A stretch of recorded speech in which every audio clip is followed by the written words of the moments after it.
Bismillahirrahmanirrahim. Alhamdulillahi rabbil alamin. Wa bihi nasta'in ala umurid dunya waddin. Wassalatu wassalam ala al-mab'uthi rahmatan lil alamin. Nabiyyina wa habibina wa qudwatina Muhammad ibn Abdullah wa ala alihi wa sahbihi wa man sar ala nahjihi wahtada bihadihi wastanna bisunnatihi ila yaumiddin, amma ba'du.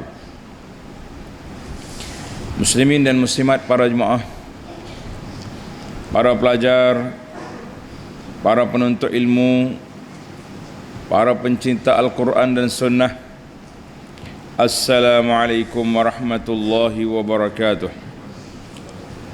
Alhamdulillah, syukur kita kepada Allah Azza wa Jalla. Pada pagi ini Selasa Ghurratu Ramadan ataupun 1 Ramadan 1445 di Malaysia, bersamaan dengan 12 hari bulan 3 2024, kita dapat sampai ke Ramadan. Kata alhamdulillah, Allah dah kabulkan doa kita. Allahumma ballighna Ramadan, Allahumma sallimna li Ramadan. Ya Allah, sampaikan kami ke bulan Ramadan. Alhamdulillah, kita sudah sampai. Bila sampai, apa kita nak buat? Nah, kita sekarang ni masuk langkah yang kedua. Wasallim Ramadana lana. Ya Allah, serahkanlah Ramadan ini untuk kami melakukan ibadah sebaik dan sebanyak mungkin. Amin ya rabbal alamin. Jadi para pelajar sekalian, kita nuhanni'ukum, kita ucap tahniah lah kepada semua biqudumi syahri Ramadan al-mubarak, dengan kedatangan bulan Ramadan yang diberkati, bulan yang diberkati. Allah Ta'ala fardukan ke atas kita berpuasa pada siangnya, dan kita disyariatkan untuk berqiyam pada malamnya. Dan pada malamnya ada, dalam bulan Ramadan ini ada satu malam khairum min alfi syahrin, lebih baik dari 1000 bulan. Maka menjadi kewajipan kepada kita membuat persiapan untuk mencari Lailatul Qadar di akhir Ramadan. Yang penting bagi kita, persiapan awal kita ni, iaitulah kita kena buat persiapan awal untuk menjaga keutuhan puasa kita, supaya tidak hilang pahala, tidak kurus pahala, tidak susut nilai apabila kita jaga puasa kita dengan akhlak yang mulia, dengan SOP yang telah ditetapkan oleh Allah Azza wa Jalla. Jadi para jemaah sekalian, ayat yang kita akan sambung pada hari ini, iaitulah hari ini merupakan siri yang ke-31 tafsir suratu Ali Imran, surah yang ketiga, juzuk yang ketiga. Di akhirnya ayatnya 86 sehingga 89, Allah Ta'ala nyatakan bahaya murtad dan kegelinciran orang-orang alim yang tahu, tapi dia kacau, dia pergi buat maksiat, buat perkara tak baik. Kemudian Allah nyatakan syarat-syarat taubat orang yang murtad, dan orang-orang lain pun bila nak bertaubat, apakah syarat yang telah digariskan oleh syara. InsyaAllah kita tengok dalam tafsir ayat yang mulia ini. Bagi pelajar yang ada tafsir pimpinan Ar-Rahman, Jawi, muka surah 115. Mari kita baca ayat. A'udzu billahi minasy syaithanir rajim. Kaifa yahdillahu qauman kafaru ba'da imanihim wa وشهدوا أن الرسول حق وجاءهم البينات wallahu la yahdil qaumadh dhalimin. أولئك جزاؤهم أن عليهم لعنة الله والملائكة والناس أجمعين خالدين فيها لا يخفف عنهم العذاب ولا هم ينظرون إلا الذين تابوا من بعد ذلك وأصلحوا فإن الله غفور رحيم.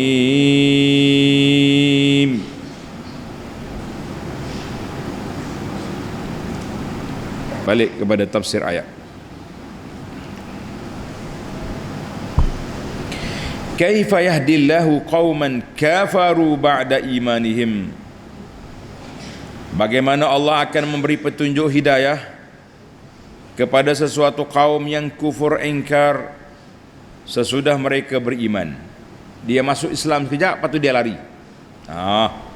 Allah Ta'ala tak akan bagi petunjuk pada orang ni. Wa syahidu anna ar-rasul haqqun wa ja'ahumul bayyinat, dan dia juga sudah menyaksikan bahawa Rasulullah sallallahu alaihi wasallam, Nabi Muhammad itu adalah benar, dan telah datang pula kepada mereka keterangan-keterangan yang jelas dan nyata. Wallahu la yahdil qaumaz zalimin, dan ingatlah Allah tidak akan memberikan petunjuk hidayahnya kepada kaum yang zalim. Dalam ayat ini para pelajar ada dua perkara. Yang pertama, kita tengok pada munasabatul ayat. Kemudian kita mencari sabab nuzul, sebab turunnya ayat ini. Sebab turunnya ayat. Munasabatul ayat. Lamma azzama Allah Ta'ala amral Islam wal iman. Dalam ayat yang lepas Allah besarkan kedudukan Islam dan iman dengan firman-Nya, wa may yabtaghi ghairal islami dinan falan yuqbala minhu. Siapa dia cari lain daripada Islam sebagai pegangan dia, sebagai cara hidup dia, maka Allah tidak akan terima. Akkada dzalika ta'zim, dan Allah Ta'ala kuatkan lagi kedudukan keagungan Islam itu. Allah nyatakan di sini janji, amaran, seksaan kepada orang yang tinggal Islam. Kaifa yahdillahu qauman kafaru ba'da imanihim. Bagaimana Allah nak beri petunjuk, bimbingan kepada orang yang sudah lari meninggalkan agama setelah mereka beriman. Itu munasabah. Adapun sebab nuzul, sebab turun ayat ini kenapa? An Ibn Abbas radhiyallahu anhuma qala kana rajulun minal ansari aslama. Ada seorang laki-laki di Madinah masuk Islam. Kemudian entah macam mana, dia tak pergi mengaji ke, dia di-attack oleh Yahudi ke, dia dikacau oleh munafikin ke, irtadda, lompat lari, tinggalkan Islam, walahiqa bisyirk, pergi jadi kafir semula. Itu dia panggil murtad. Tulis, orang yang masuk Islam kemudian dia lari daripada Islam, nama dia orang murtad. Orang murtad ni bahaya. Dalam Islam, orang yang murtad, man baddala dinahu faqtuluh. Siapa dia tinggal agama dia, bunuh. Dia lari. Summa tanaddama. Dia pun fikir, nyesal dia. Rugi aku dah Islam, lari pula. Duduk percaya kau puak Yahudi ni dengan munafikin ni, banyak masalah. Dia pun balik ke kampung dia. Dia kata ginilah, aku tersalah langkah, tinggalkan Islam, boleh tak tolong pergi tanya Nabi SAW, halli min taubatin, Allah terima ke taubat aku? Allah boleh terima ke taubat aku? Faja'a qaumuhu ila Rasulillah. Kaum dia pun marilah mengadak Rasulullah sallallahu alaihi wasallam. Faqalu inna fulanan qad nadima. Rasulullah, fulan yang murtad tu menyesal. Dia minta kami mari tanya Nabi, hal lahu min taubatin, adakah peluang untuk dia bertobat, masuk Islam semula, jadi Islam balik, ada ke tak ada? Fanazalat, maka turun ayat ni, 4 ayat ni. Ayat kita ni, kaifa yahdillahu qauman kafaru, sampai kepada illal ladzina tabu min ba'di zalika wa aslahu fa innallaha ghafurur rahim. Jadi alhamdulillah Allah Ta'ala terima taubat dia. Hadzal hadis rawahu an-Nasa'i wal lafzu lahu wa Ahmad wa Ibn Hibban wa ghairuhu wa sahaha isnadahu Ahmad Syakir fi tahqiqil musnad wa ghairihi. Baik, baru kita masuk ke tafsir. Kaifa yahdillahu qauman kafaru, ai kaifa bermakna la yahdillah, Allah Ta'ala tidak akan beri petunjuk kepada mana-mana kaum yang murtad setelah mereka beriman. Fa kaifa yastahiquna al-hidayah, bagaimana mereka berhak menerima hidayah. Wa qad ikhtarul kufra wad dalal, mereka telah memilih jalan kufur, jalan sesat, jalan karut. Ba'da an araful haqqa wa dakhulu fil iman, mereka dah kena tahu Islam, mereka sudah beriman, mereka sudah mengucap 2 kalimah syahadah, mereka tiba-tiba dia lari. Allah kata, aku tak akan beri petunjuk pada orang ni. Wa syahidu, tengok tanda ni, 3 kesalahan dia buat. Yang pertama, dia sudah beriman. Kesalahan yang kedua, wa syahidu anna rasula haqqa, mereka juga asyahidu ay aqarru, dia sudah berikrar, bersaksi bahawa Nabi Muhammad sallallahu alaihi wasallam adalah utusan Allah kepada manusia, benar. Shadiqun fima akhbar, benar apa yang Nabi khabarkan. Adilun fima hakam, adil apa yang Nabi jatuhkan hukum. Tahu, tapi kenapa lari?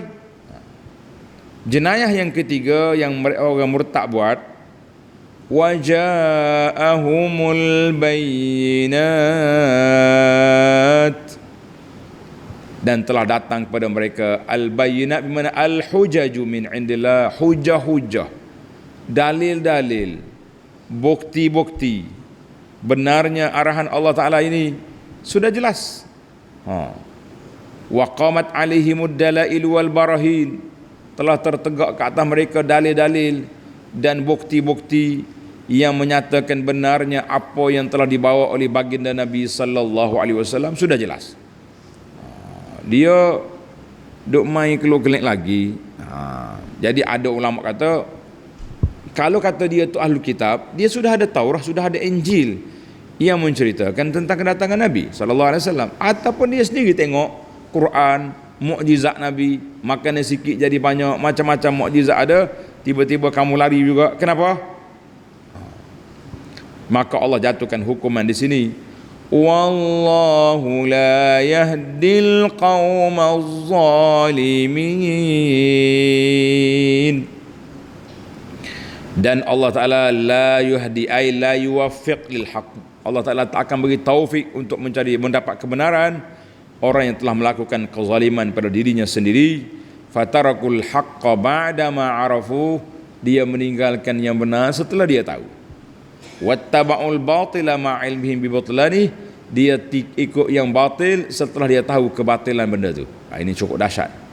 Maknanya yang pertama orang murtad, yang kedua orang yang tahu, orang tahu dia langgar, lagi dahsyat dosa dia daripada orang bodoh yang tak tahu apa. Kemudian Allah nyatakan apakah hukuman yang dijatuhkan ke atas orang murtad itu. Apa dia? Tengok ayat 87. 87. Ulaika jazaohum anna alaihim la'natallahi wal malaikah la'natallahi wal malaikati wan nasi ajma'in.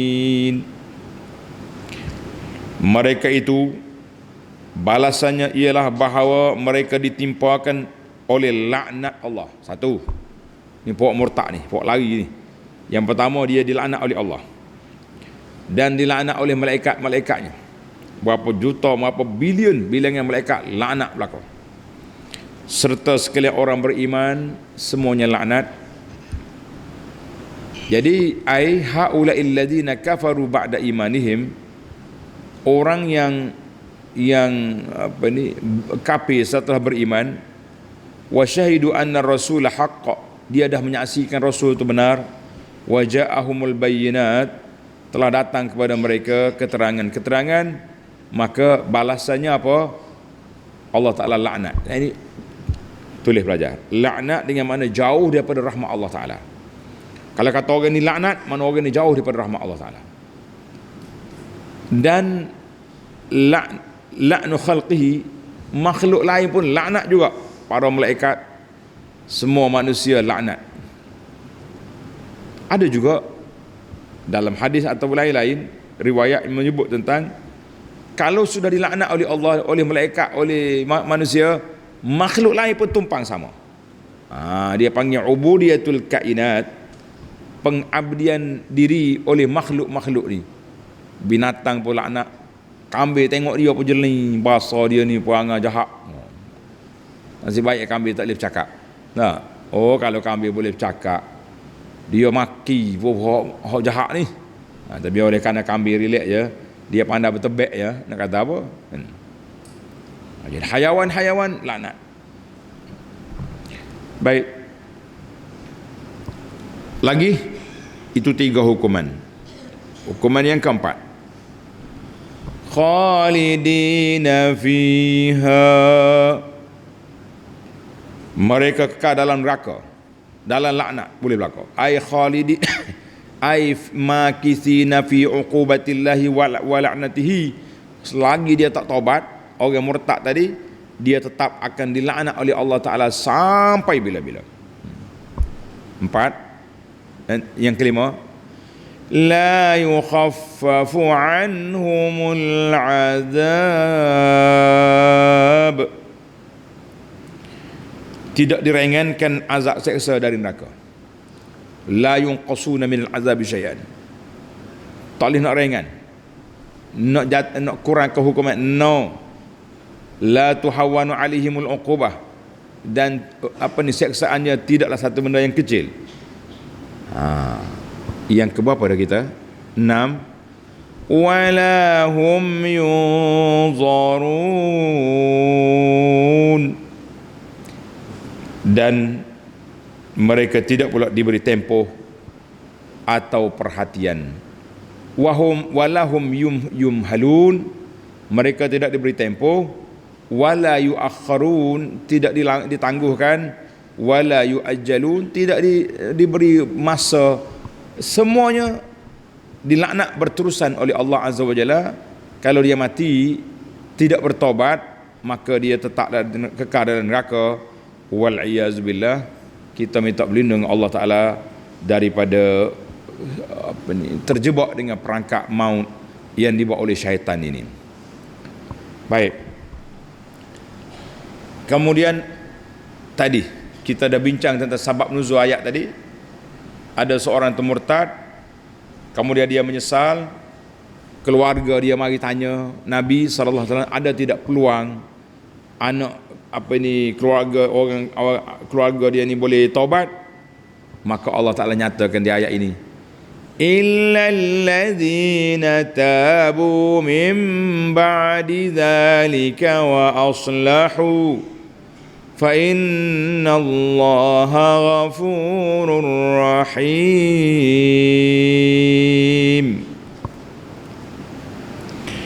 Kecuali orang-orang yang bertaubat sesudah kufur. Mana dia asal dia kafir, dia murtad tadi, dia taubat, dia menyesal, dia balik semula kepada Islam, Allah terima ke tidak? Ai illal ladzina raja'u ila Allah, orang yang kembali semula kepada Allah, wa raja'ul imana billah, kembali beriman kepada Allah Ta'ala wa rasulihi dan rasulnya, min ba'di kufrihim wartidadihim, setelah mereka kafir dan mereka murtad. Apa jadi? Tambahan syarat satu lagi, satu menyesal, kembali semula kepada Allah, wa aslahu, tanda ni, wa aslahu, serta membaiki keburukan mereka, ai aslahu ma afsadu, apa yang mereka dah rusak dulu baik pulih. Dia kata ke Allah, bertaubat. Dia kata ke Nabi, taubat. Dia hina Islam, taubat, tarik balik. Maknanya bukan kata taubat kat diam gitulah, wa aslahu, dia kena nyatakan, kena baik pulih kerosakan yang dia buat. Kalau dia buat kepada orang ramai, dia kena diiklar, buat perisytiharan depan orang ramai.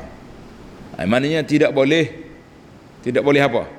Tidak boleh sekali-kali dia pergi buat benda-benda yang tidak baik berterusan. Mana setelah dia taubat, dia kena nyatakan pendirian dia kena jadi orang jujur, kena jadi orang baik, kena jadi orang yang bertakwa kepada Allah Azza wa Jalla. Jangan bermudah-mudah, jangan duk mai tak tukalu. Ini penting. Dan wa amilus salihat wa aslahu, maknanya dia baik pulih apa yang rusak. Wa amilus salihat, dan dia wajib beramal dengan amal yang soleh. Jadi para pelajar, di alam nyata, di alam maya, kita sudah sebut banyak kali dah, apa dia ke syarat amal tu nak jadi soleh. Ya weh, apa dia syarat amal jadi soleh? Berapa syarat? Dua. Yang pertama, ikhlas. Yang kedua, ikut Nabi SAW, baru jadi amal soleh. Kalau tak ikut, tak jadi. Jangan duduk main suka-suka, main-main gitu, tak boleh. Sebab apa tidak boleh? Sebab kita nak para pelajar, para ilmuwan kena nyatakan bahawa setelah kita menyesal, taubat, tarik balik, jelaskan kepada masyarakat bahawa syarat nak jadi amal soleh itu mesti ikut Nabi sallallahu alaihi wasallam. Jangan suka-suka, jangan ikut orang panggil suka sendiri, tidak mungkin. Sebab apa? Sebab kita kena ikut ajaran yang dibawa oleh baginda Nabi sallallahu alaihi wasallam. Di akhir ayat Allah kata apa? Fa innallaha ghafurur rahim.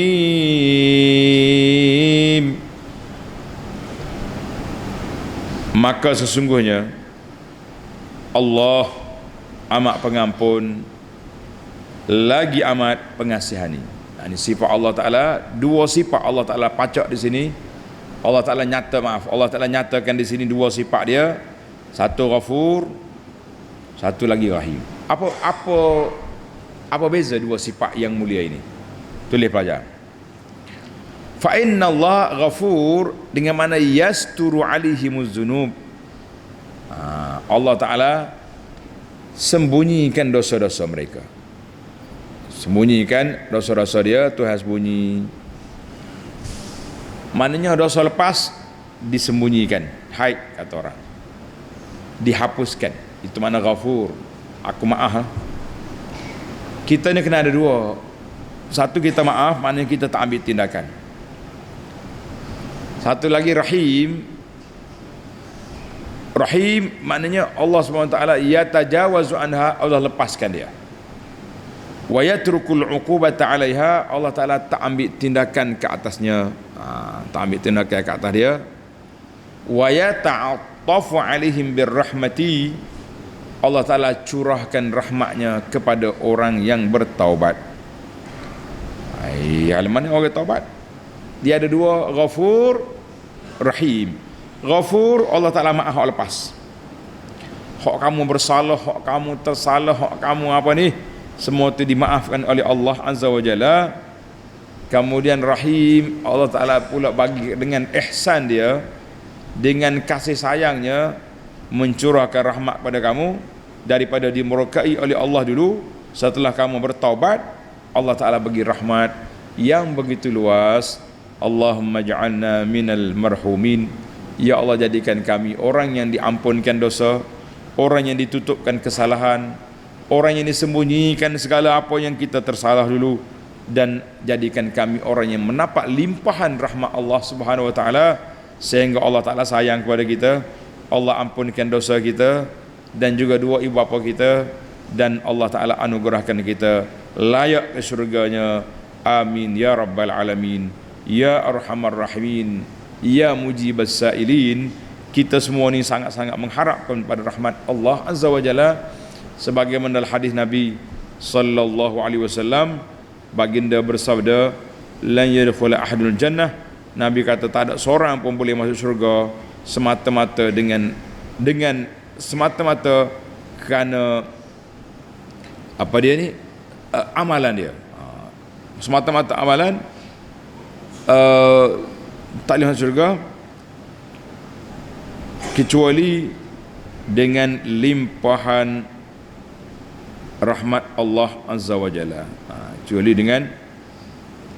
dengan limpahan rahmat, maka kita akan dapat insya-Allah taala. Jadi kerana itulah kita para pelajar kena sentiasa mencari rahmat Allah Azza wa Jalla. Jangan duduk berani, jangan duduk lawan.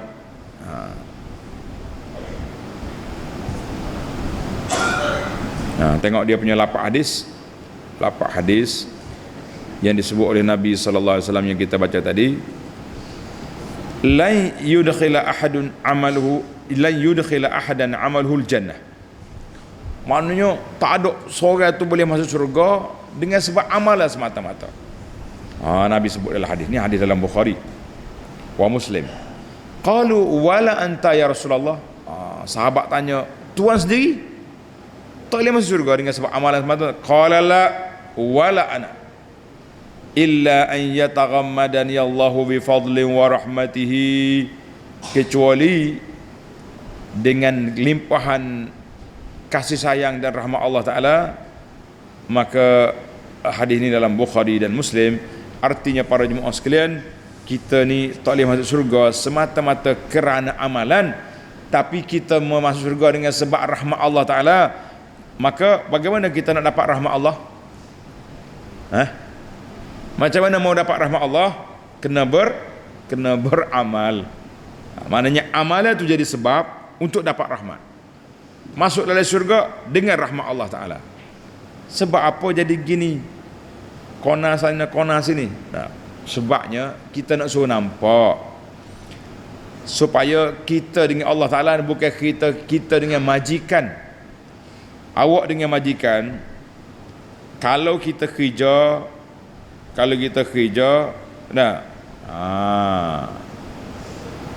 kita minta gaji, betul tak? Bos, toke, mana gaji saya? Tak payah mengamuk. Boleh report ke pejabat pengguna, boleh report ke apa dia, polis. Tetapi kalau apa? Kalau kita dengan Allah Ta'ala, kita tak nak repot. Nak kata, ya Rabbi, aku semaya dah, bayar. Awak semaya 2 rakaat je, tapi pahala begitu besar. Gaji kita dah, kerja 1 jam mungkin RM50. Maka Nabi nak suruh kita nampak, baginda Nabi SAW nak suruh kita nampak, nak suruh jelas apa dia kita buat. Dengan cara mana? Dengan cara bukan semata-mata amalan kamu masuk syurga, tapi kamu masuk syurga dengan rahmat daripada Allah Azza wa Jalla. Oleh kerana itu kita kena usaha apa? Kita kena usaha mencari rahmat Allah Subhanahu wa taala sebanyak mungkin, sebaik mungkin, dengan cara melakukan ibadat kepada Allah Azza wa Jalla. Jadi pada jemaah sekalian, sekarang ni kita bulan Ramadan, pintu-pintu rahmat Allah Ta'ala luas, pintu syurga dibuka semalam. tak tutup-tutup lagi sampai ke habis Ramadan, maka usahakanlah biar kita jadi orang yang layak untuk mendapat rahmat dengan cara kita beribadat kepada Allah Azza wa Jalla. Jelas ke tak jelas? Jelas. Faham ke tak faham? Faham? Kena faham lah, maknanya kita masuk syurga tak boleh masuk syurga semata-mata dengan amalan, tapi kita masuk dengan rahmat. Kita nak dapat rahmat Allah Ta'ala kena beramal, bukan ada cakap malah gitu. Alhamdulillah, kata Alhamdulillah. Tamatlah tafsir kita. Sekarang kita berpindah mencari 5 faedah. Kita berpindah mencari 5 faedah. Al-faidatul ula, faedah yang pertama, ayat yang kita baca tadi, kaifa yahdillahu qauman kafaru ba'da imani. Bagaimana Allah Ta'ala nak bagi hidayah, nak bagi petunjuk kepada kaum yang kafir setelah mereka beriman. Dia beriman, lepas tu dia lari, Tuhan tak akan bagi petunjuk.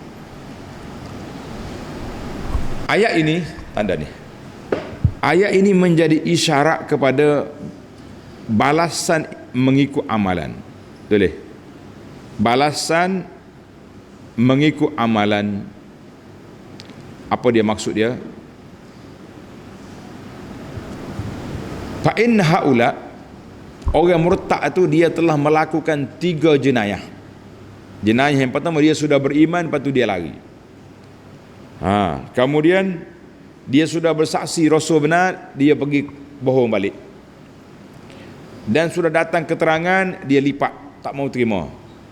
Maka Allah Ta'ala letak di sini 3 hukuman katanya. Laknat Allah, malaikat dan manusia. Laknat belaka. Jadi 3 dengan 3.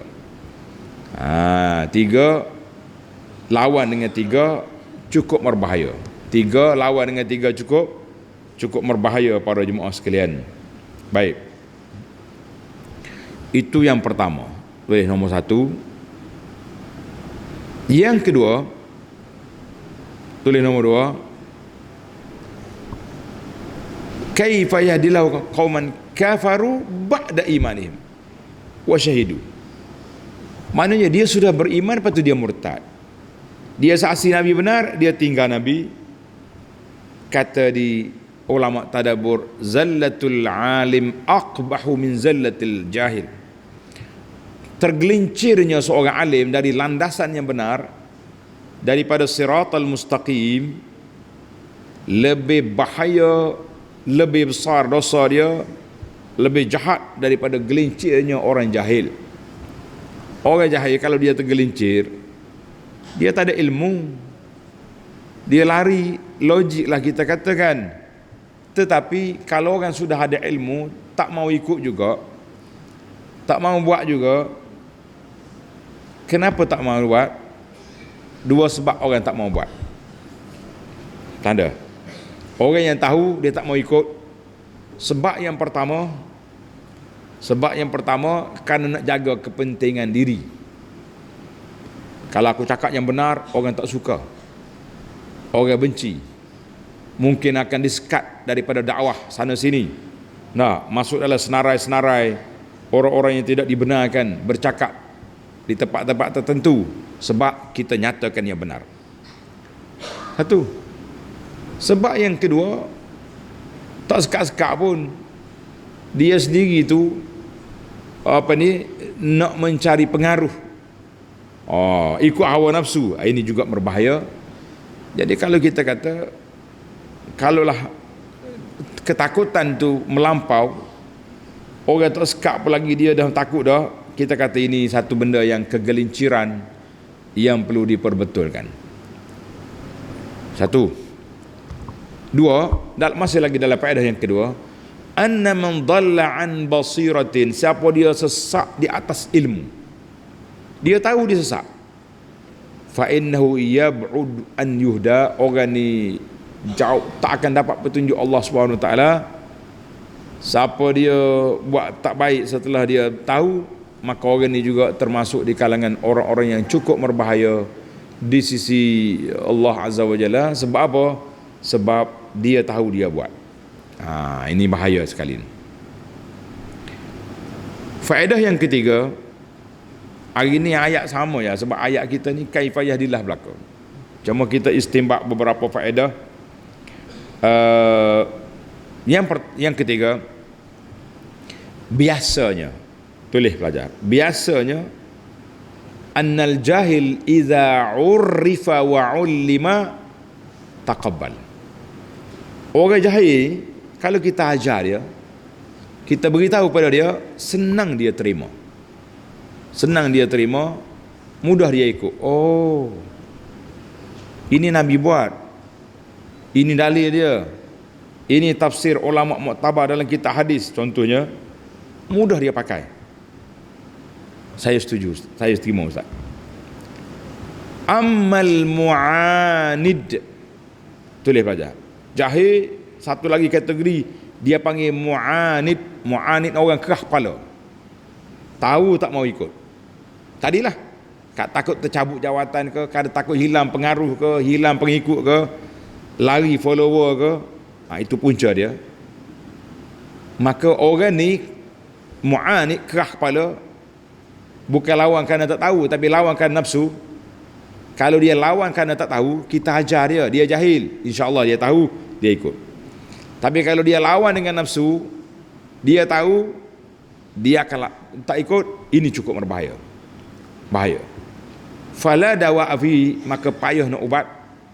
Tidak ada penawar yang boleh membaik pulih kerusakan orang seperti ini. Ini bahaya kita. Setengah orang tu punca mereka jadi kerah kepala mu'anid ni sebab apa? Sebab ikut hawa nafsu, tak mau tunduk pada kebenaran, takut hilang pengaruh tadilah, hilang pengaruh, hilang follower, ataupun dia sendiri rasa dia pandai. Dia panggil kerah kepala serta dengan takabur. Ini tak akan terima pandangan orang, cukup berbahaya para jemaah sekalian. Maka dalam ayat ini Allah Ta'ala besarkan kedudukan orang kafir itu sebab mereka dah terima kenyataan iman, syahadah, keterangan, tapi kafir juga cukup berbahaya. Baik, kita pindah ke yang keempat. Kita pindah kepada faedah yang keempat, al-faedatur rabi'ah. Allah Subhanahu wa taala min sunnatillah, bahawa orang yang Allah Ta'ala beri nikmat kemudian dia engkar. Dengar ni, orang yang dapat nikmat kemudian dia engkar, kufur nikmat, apa jadi? An yaslabuhu iyaha, Allah Ta'ala akan tarik nikmat itu. Jangan main. Tengok orang ni nikmat iman ada, tapi dia lari, maka berat dia punya laknat, berat dia punya hukuman, berat dia. Sama juga orang yang ada nikmat harta contohnya, tapi dia kufur nikmat, tak mau sedekah, tak mau infak. Orang kata bulan Ramadan ni bulan yang mulia, bulan orang pemurah, dia tetap bakhil, bagi lalu tabung senyum, tak ada isteri dalam tabung. Cukup berbahaya ni. Sebab apa berbahaya? Sebab nikmat akan ditarik dengan sebab kufur. Allah beri kesenangan, patutnya kita guna untuk jalan kebaikan. Dok, dia pergi tajar maksiat lah, lompat sana lompat sini, duk TikTok sana TikTok sini. Kita kata ini sekali Tuhan tarik sentap dia punya kekayaan, tak kiralah bisnes ke, projek ke, apa benda, hilang, tak tahu nak cari mana. Demikian juga ahli ilmu. Orang ada ilmu, tapi kalau dia tak beramal dengan ilmu, dia hide, dia sembunyi ilmu, maklumat yang benar semata-mata nak jaga orang, ini juga akan ditarik nikmat ilmu dia. Mungkin satu hari dia tak akan beramal dengan ilmu dia, dia juga jadi manusia yang lompat. Kita kata wal'iyazubillah, kita minta berlindung dengan Allah Azza wa Jalla. Baiklah, yang terakhir, yang kelima, Allah Ta'ala sebut illal ladzina tabu min ba'di dzalika wa aslahu. Innal ladzina tabu min ba'di dzalika wa aslahu, kecuali orang-orang yang bertaubat. orang yang bertaubat dan orang yang betul-betul menyesal. Wa aslahu, ingat molek, ini syarat taubat dan betul balik kesalahan. Ayat ini dalil anna taubata wahdaha la takfi. Ayat ini dalil taubat saja tak cukup. Izla budda ma'ha minal islah, kena baik pulih, kena betul balik. Wa hadza wajibun, ini wajib bagi orang yang telah mencabul, mencabar, mengkhianati orang lain. Contohnya, dia khianat pada orang, dia hina orang ni, dia macam-macam. Kemudian bila dia taubat, dia kena puji balik orang tu, tarik balik tuduhan-tuduhan jahat dia. Dia ambil tanah orang, contohnya. Kalau dia taubat, kena hantar balik. Harta orang kena suruh mula ketua dia. Tak boleh. Saya pergi Mekah dah, Mekah 10 kali pun tak jadi. Hak orang kena hantar balik. Bukannya boleh menangis gitu saja. Istilah-istilah sekarang ni boleh tarik diri begitu saja. Tak, kita nak tarik diri kerana apa? Kita kena bertanggungjawab dengan jawatan yang kita pegang. Kalau kita pegang jawatan gini, kita bertanggungjawab. Aku kena bertanggungjawab. Kalau setakat tarik diri tak cukup. Itu bahasa yang digunakan. Wa aslahu, kena nyatakan.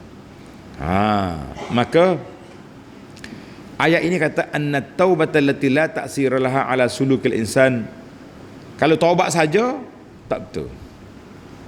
Taubat diikuti dengan amal soleh, barulah orang ni dikira orang yang benar-benar bertaubat kepada Allah Subhanahu Wa Taala.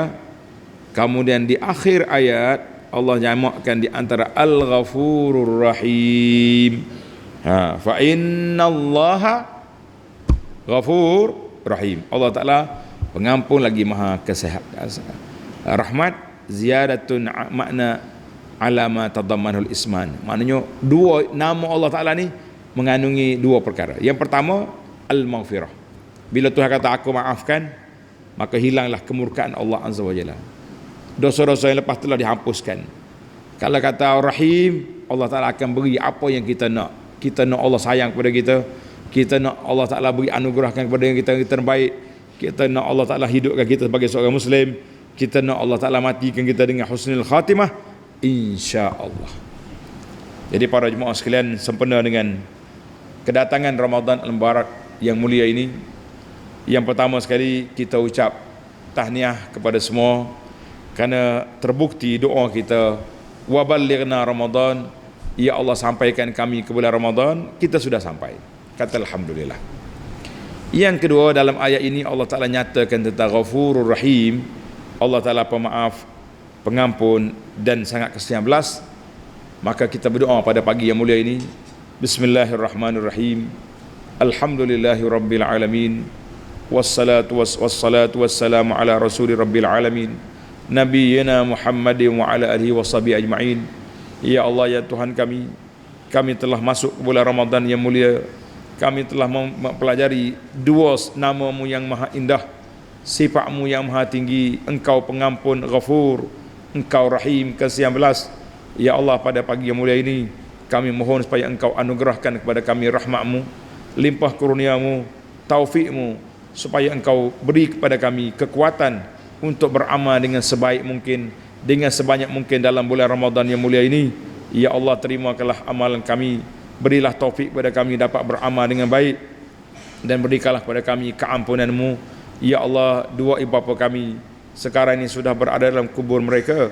Mereka tidak ada lagi jalan untuk menambahkan ibadat selain daripada apa-apa yang telah ibadat yang telah mereka lakukan, dan juga doa daripada anak-anak yang soleh.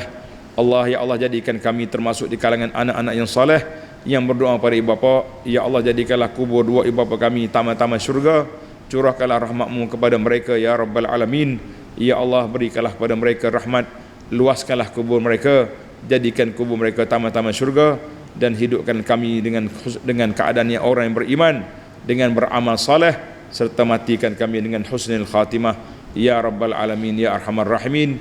Ya Allah, berikanlah keampunan, berilah rahmat-Mu kepada semua orang yang bersama dengan kami dalam majlis ilmu, orang yang telah beri sumbangan, sokongan kepada dakwah yang kita bawa ini, ya Rabbal Alamin. wa sallallahu ala nabiyyina Muhammad. Allahumma innaka afuwun tuhibbul afwa fa'fu anna. Allahumma innaka afuwun tuhibbul afwa fa'fu anna. Allahumma innaka afuwun tuhibbul afwa fa'fu anna wa an walidina wa li masyayikhina wa tulabina wa talibatina di alam nyata dan juga di alam maya ya rabbal alamin ya arhamar rahimin. Wa sallallahu ala nabiyyina Muhammad wa ala alihi wa sahbihi ajma'in walhamdulillahi rabbil alamin.